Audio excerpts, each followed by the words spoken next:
The community has rallied to honor a beloved homeless man who was murdered on Detroit's east side. The man known as Jesse was shot and killed, and his dog was beaten to death. This happened back in December.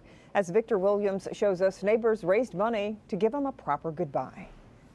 Well, this is the area that Jesse would hang out a whole lot. Lots of people were greeted by his warm smile and his dog that people are saying would not hurt a fly.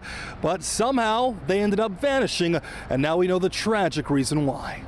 Jesse was a unique individual. He was with his dog every day, and she was a service dog. Daphne Johnson is used to seeing Jesse Eastwood and his dog Baby Girl all the time in the Harbortown Market Plaza. I saw him 3 or 4 times a week.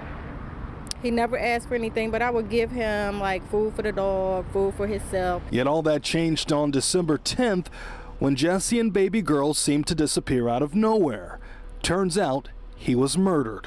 He was brutally beaten and shot. He didn't deserve it. I mean, nobody deserves it. Jesse, whose real name was Johnny Best, was homeless and didn't want to go to a homeless shelter because Baby Girl was not allowed. From time to time, he would work at Wadsworth Restoration, and it would be co-workers to find his body in an abandoned building on East Jefferson. The saddest part is that even though she was badly beaten herself, Baby Girl never left his side despite rumors of her being hung. Just really, really sad that she stayed with him in the cold for 2 days. But after Jesse's body was taken away, Baby Girl wouldn't eat and shortly died afterwards, never recovering from her injuries.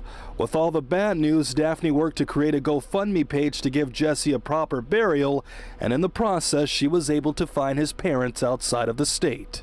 He was cremated, and the remains were sent to his hometown, to his parents in North Carolina. Yes, I wanted to do something for him. I did not want the city to bury him. I didn't want him to be forgotten or in the morgue for 3 years. Now, police are still trying to figure out a motive in the murder, but Daphne says she wants to start a 501c3 to keep Jesse's memory alive. Victor Williams, Local 4.